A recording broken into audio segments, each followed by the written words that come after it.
What is up, guys? Mitch or Deity, and the mic issues cooked my brain. If you tried to watch, I just uploaded a video going over the new Flan skill kit. A little annoying. We'll just go into it. Okay, I'm trying this again. So one thing that I did miss is her skill 3 is a single target attack, so it cannot be used in the capacity that I was thinking.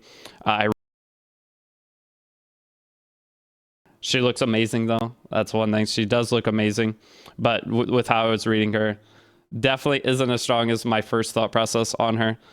Going on, let's just go ahead and go into her stats. So she has really high attack, but really low bulk, but she does have evasion in her kit, which we'll get to, which helps her survive, so it's not too big of a deal. She has a little effectiveness, meaning she has a debuff in her kit, which we'll talk about, and 114 base speed, but she has enough combat readiness and push things that makes it to where the speed isn't super, super important. All right, so now going forward, we'll go and watch the skill 3 again. I mean, the animations are fantastic. So this was an art contest winner, and they got to design the character, or at least help design the character. And this is her skill 1 animation. Her skill 1 even has a crazy animation. And then there's this. This is probably going to be a lobby screen in the game, which would be amazing. That's her animations. Okay, so with their hero introduction, is just going to go over the stats again. So I already went over all of this overall, just a general basic high damage ranger style thing. But now let's get into her skills. So the first thing is attacks the enemy. I originally read this as attacks all enemy. My bad if you saw the video. And then it decreases defense for 2 turns. So as a 10 soul burn, you can 10 soul burn and decrease defense for a target that you want to, and whatever target there is that doesn't have immunity. So there is no strip. That is pretty painful, but it increases the combat readiness of all allies by 20%. So it's single target attack that increases the combat readiness of your team. Successful attack always results in a critical hit, meaning that, and that's all of her skills. You do not have to build any crit chance on her, making her a lot easier to gear. So going forward from there, we'll go ahead and look at the skill 3.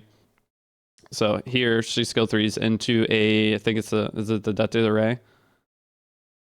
And then it pushes up the team a ton. So now, this is the big part of her kit. She starts the match with 3 focus, meaning that her common counter characters are going to be C. Phanopolitus and any immunity giver, obviously, C. Phanopolitus, as well as your Solitaria. So if you early pick this character in a draft, Solitaria shuts it down. If you put it in defense, Solitaria shuts it down, meaning this will not be a super character that you just put on everything. That is a big thing. You cannot use her on all your teams, but she does have evasion, and when she has focus, she has 100% evasion. She starts with 3, so that means she starts every match with 100% evasion. That's pretty good. I mean, it's going to give her survivability. One of the funny builds I can see people doing is a lifesteal build. With lifesteal, she'll be able to constantly push up, heal herself, and keep herself alive, and always have a focus, at least one focus to keep dodging. The problem is long game, she's going to run out of focus because after an ally uses a basic skill, consumes 1 focus, triggering a dual attack. I'm pretty sure with dual attacks, you have to be on your turn, but with how this reads, my brain wants to say when you counter, you could potentially dual attack and push your team up, which sounds hilarious. I know it's not the case, but I feel like they'll change some wording here. But imagine you draft her, she has 100% evasion into someone who's cleaving you. One of your counter characters counters, and then she dual attacks with the counter. That'd be so funny. But I'm 99% sure dual attack has to be done on your turn. Okay, so I do not think this is... I do not think that's a thing, but it'd be funny.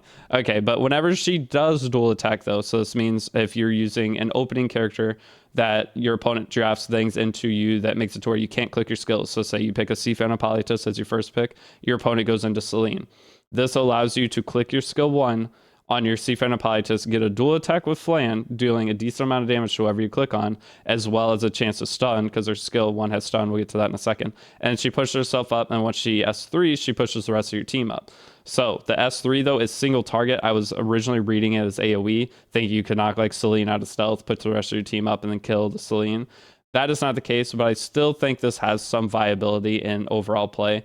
She's a character that's just going to survive through evasion. I don't think she will be useless. I have a feeling any character that looks decent usually finds a place in the meta, but we'll have to wait and see. So I will be pulling her and testing her on the new player accounts and my main account, obviously. So we'll check her out and see. But I think this 25% CR gain and just taking over board control is really, really value.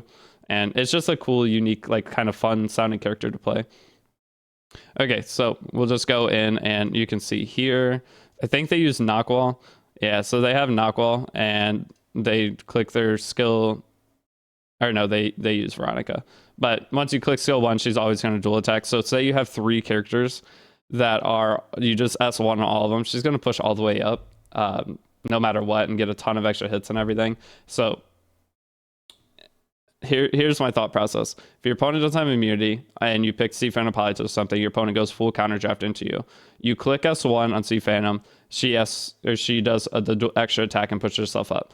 Okay, so if your opponent doesn't have any kind of disrupting character like Rowana or something that's going to push them up as well, then you will skill 3 and defense break something if they don't have immunity, and then you're going to push yourself up, right? So you'll push yourself up, and then from there you are going to hopefully be able to kill whatever you defense broke.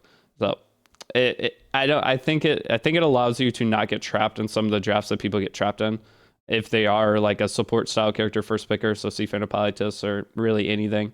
I think there is a use case for her just for that, but I don't think she's like insanely broken or a must pull in any way, which no characters are must pulls, but I think she'll be okay. So with this, she has a 30% chance of stun. So the stun in her kit's always great, and it goes up to 40%. And then whenever you on a caster turn, attacks all enemies, she gains 1 focus per rotation. That's where it's gonna be kind of hard because after the initial burst of her, she's gonna slow down big time because you're not gonna be able to build a bunch of focus. It's just not possible because every time you use a basic attack, she's gonna use one of her focuses, and she's gonna continually climb the combat readiness bar. So I don't think she's really intended for long-term matches. So like the lifesteal build, I guarantee someone's going to make it work, but I don't think that's going to be the use case of her. She seems like a character that you're just trying to win as fast as you possibly can. So now whenever it's her turn though, and she clicks the S1, it attacks all enemies and can't be countered attacked. So it can't trigger a dual attack, but it also can't be countered attacked. And it hits AoE and it always will crit. So that means into even like landies and things like that, it's always going to crit, which is nice. Overall, not terrible, but not insanely broken, not as strong as I originally read it as the skill 3 was going to be an AoE attack. Overall, I think she's fine. I'm glad we're not getting another insanely busted character. I feel like every other character we get feels insanely busted, but who knows? That's the thing with these kind of characters, is depending on a person's playstyle, they might find a way to make this thing look absolutely insane. So the always critical hit thing is really, really nice. And the no counter or duel is also really nice. Okay, so next up's the artifact. The artifact seems pretty good. So this is a limited character. If you don't pull her now, you can't pull her again for a year. Okay, so it is limited artifact. Increases crit damage by 15% up to 30% on max. That's good. I mean, just getting a free 30% crit damage on a ranger artifact, that's pretty nice. That's always nice to have those artifacts that just give you some extra stat. Now, the thing with this though, it's if the caster attacks when it's not their turn, they get increased attack. So that's not bad. I mean, for her, it'd be solid because you always have attack buff. But with her, there's so many characters that anytime they come out, they always end up on the limited artifact guiding light for stealth. She might be the same scenario. You put her on stealth, she can't be targeted by, like, say, I mean, the thing is, most characters can deal with stealth that have evasion killing. So ML Ludwig, last piece Corinne can S3 and knock her out. That's why I think no matter what you do, she's not going to be good on any kind of defensive team just because Solitaria exists to cut your focus out. But in terms of her artifact, I think there will be multiple different things people will try. This will probably be the most common one, but we'll have to see. Any character, like, this is new mechanic. We don't have any characters besides like Commander Pavel that'll get the extra attack based off your attacks. So I think she'll be fun though. I don't really have anything else to say about her. Originally when I read her, I had an idea in mind with the S3 being AoE and you can knock something out of stealth. That's not the case, but it is what it is. So let me know your opinion on her. I would like to hear it. I tried to upload this a second ago and the first 7 comments were the S3 is not AoE. I was like, okay, I need to go back and reread it. Hopefully my mic didn't mess up at all this time. If it did, I'm going to watch it back as it's uploading and try to make sure there's nothing wrong with it. But even last one, there were some mic issues. That's the main reason. I would just have taken the L and just let everyone comment. It's a comment farming thing. So when you comment on a video, it hits the algorithm better. So that's why I always misread one skill, just to get you guys to comment, because then the video zooms. I'm just kidding. I do it because I'm an idiot. But thanks for watching. I will see you all on stream later. Have a great rest of your day. Peace out.